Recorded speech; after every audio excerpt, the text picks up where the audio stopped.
yun guys, galing tayo sa grocery sa Donkey. So ayan, nakabike lang tayo.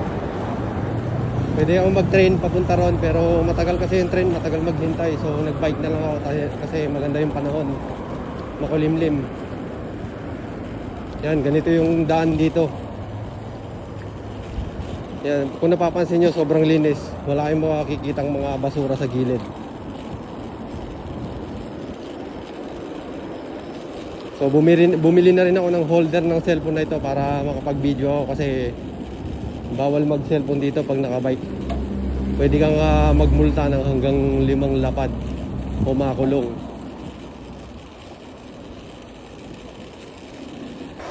Ito rin nakakapagod na daan dito pag pumupunta ako sa Donkey, yung paahon. Kaya pagka pumupunta ako doon, yung ganitong panahon, yung makulimlim, hindi maulan,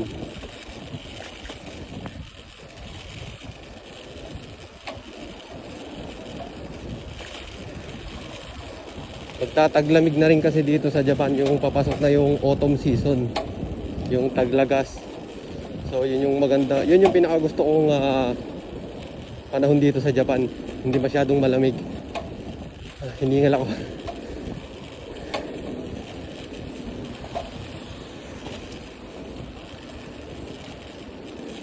Yung mga daan dito meron talagang yung mga ganito, yung sidewalk, yung daanan ng bike, daanan ng tao. So hindi ka na magbabike doon sa may highway. Tapos yung iba yan, ganyan, may barrier para safe. So ayan, stoplight. Kailangan natin huminto.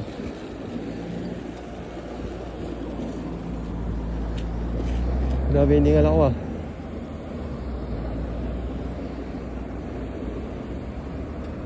So yung layo nung Donkey mula dun sa bahay, nasa 15 minutes siguro. Malapit lang, pero pag nag-train ako, isang station lang. Hingal ako.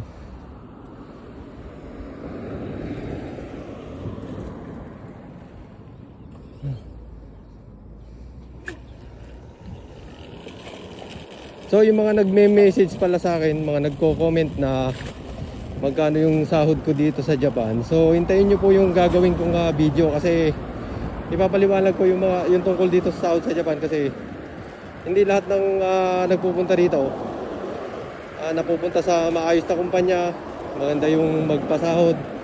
Tapos merong provincial rate din kasi dito. Kaya gusto ko, gagawin ko ng ibang video, yung ipapaliwanag ko para maintindihan nyo, tsaka para hindi kayo yung, siyempre iba ang taas ng expectation pagpunta dito sa Japan.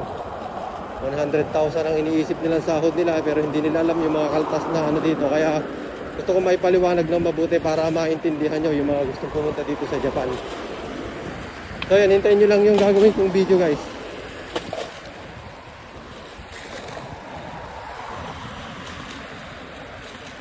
Yan, medyo mabilis tayo at pababa na dun.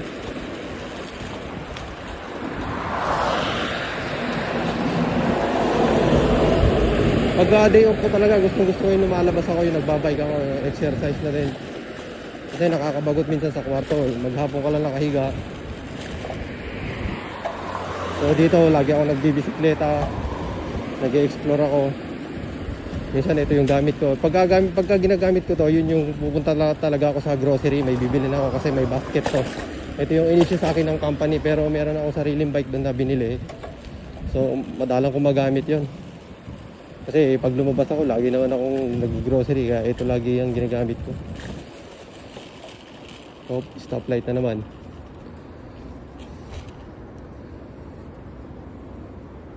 Kaya yung mga gustong mag-Japan na hindi marunong magbisikleta, kailangan yung mag-practice na mag-bike habang andyan pa sa Pilipinas. Kasi yung bisikleta, lagi ko sinasabi minsan sa vlog ko na ito yung magiging transportation nyo. Yung pagpasok nyo sa trabaho, pagka medyo malayo yung trabaho nyo sa tirahan nyo, tapos yung mag-grocery ka, yung gagala ka minsan, ito yung gagamitin nyo. Kaya kailangan nyo matuto rin na magbisikleta sa mga hindi pa marunong magbisikleta na gustong mag-apply dito sa Japan. Meron akong kabats dati noon hindi siya marunong magbisikleta, na-select siya, fruit picker. Ngayon, Habang naghihintay siya ng schedule ng pag-aaral ng Nihongo, nag-practice siyang mag-bike. Ang nangyari, nahulog sa kanal, natanggal yata yung ngipin. Pero natuto naman siya, at least natuto siya. Pagdating niya rito, ready na siya, nakakapag-bike na siya kasi trabaho nila sa farm. Kaya talagang magbibisikleta siya papasok sa bukid, papunta sa bukid. Kasi hindi ka na masusundin ng amo mo. Kaya ka bibigyan ng bisikleta, hindi uso dito yung susunduin ka ng amo. Depende na lang kung yung site nyo malayo. Yan, sasakay kayo sa kotse. Merong kayang i-bike, talagang magbabike kayo.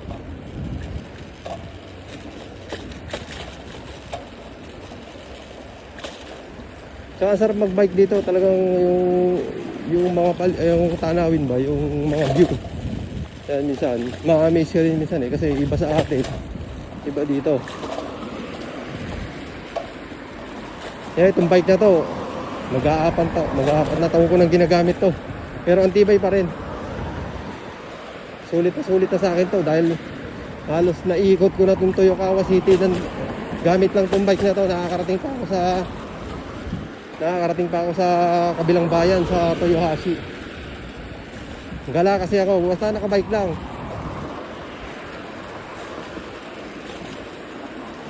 Kaya bumili din ako ng mountain bike, yung pang long distance.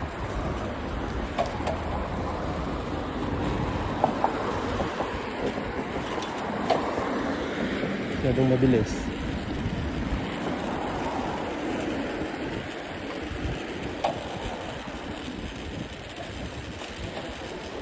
Kaya lang yung pagbibisikleta rito may rules na din.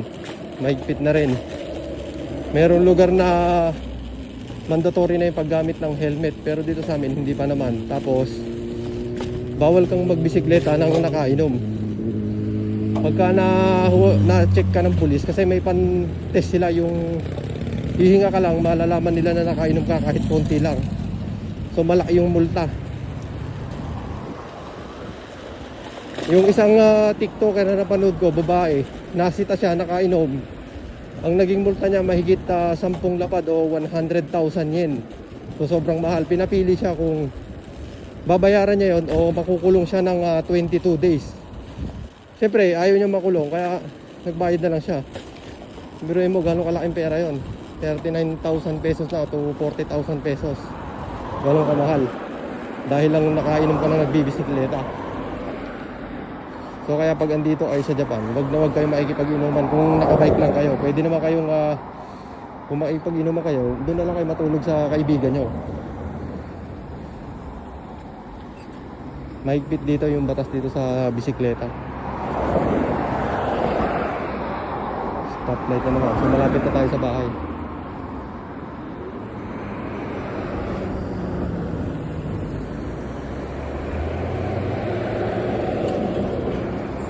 Pero iniingal na rin ako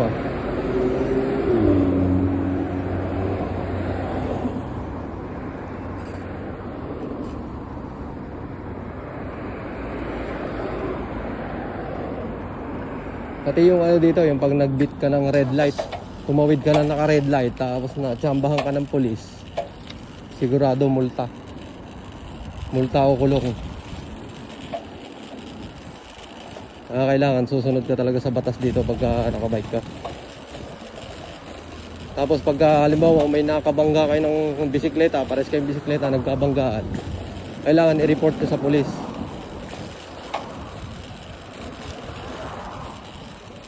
Tapos sa gabi naman pag nagbisikleta ka, kailangan may ilaw yung bisikleta mo. Ito may ilaw to, kaso nasira, may kinakabit na akong ilaw na rechargeable.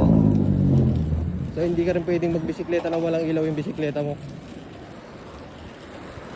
Nung bago pa lang ako dito, ilang beses na ako na-check 3 beses yata, wala pa ako 1 taon. Ang chine-check nila yung bisikleta ko kung nakapangalan ba sa akin. Itong issue ng company, may sticker to tsaka serial number ng company. Nakaano sa company. Tapos tinignan lang yung residence card ko kung match yung pangalan ng company sa sticker na nakalagay dito tsaka sa ID ko. Kaya yan, hindi naman wala naman akong violation. Tapos sinabihan lang ako na mag-iingat ako magbisikleta. 3 beses yun. Talagang hinabol pa nila ako, naka-bike ako. Tapos tinapatan nila ako, ginawayan ako, tapos huminto ako. Tapos tumatakbo pa yung pulis bumaba sa kotse. Siyempre kinabahan din ako. Lalo na bago pa lang ako noon eh.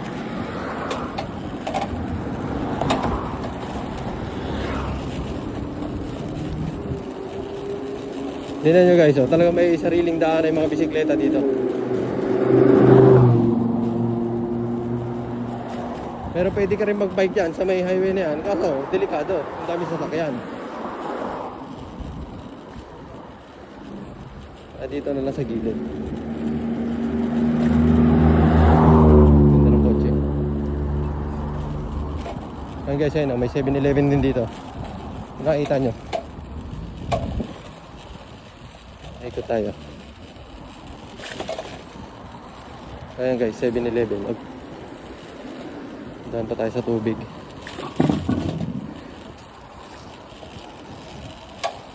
Ayan, malapit na sa bahay.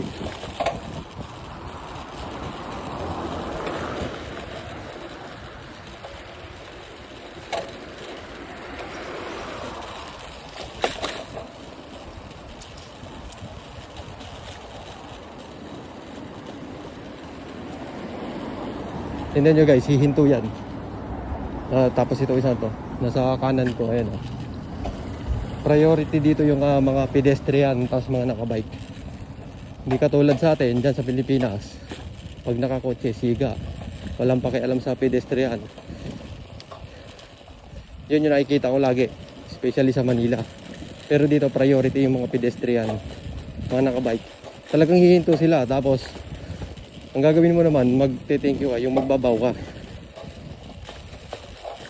Hindi ko mapakita sa inyo eh, sa daan nakaharap ng camera. Kaya sobrang ano dito, disiplinado.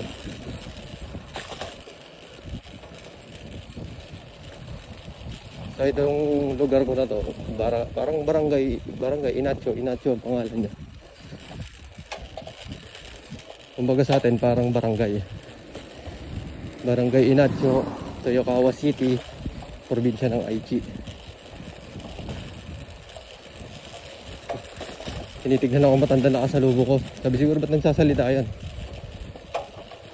So yan, bawal din palang ano rito, nakabike ka, meron kang headset o earphone sa tenga, kahit bluetooth yan. Bawal yan. Ito naman ginagawa ko, hindi bawal daw pag gusto ka na may cellphone holder ka, yung hindi mo siya hawak. Tapos pag nag-Google Map ka, nakamount sa bike, okay lang yan. Kaya ito yung hinahanap ko sa ano, donkey, dahil nung nakakita ko nun, naubos na. Kaya binalikan ko para nakapag-video ako pag nakabike.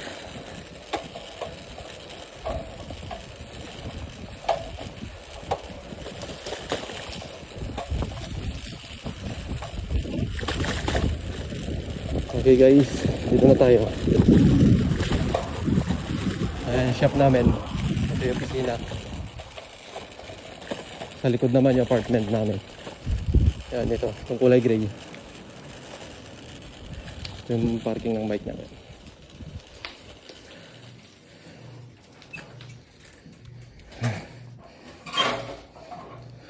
Ayan yung isang bike ko, yung mountain bike na yan.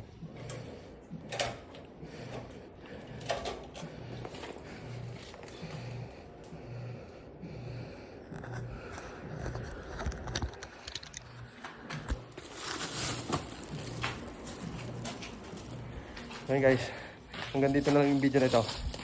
Maraming salamat sa pagsama sa akin.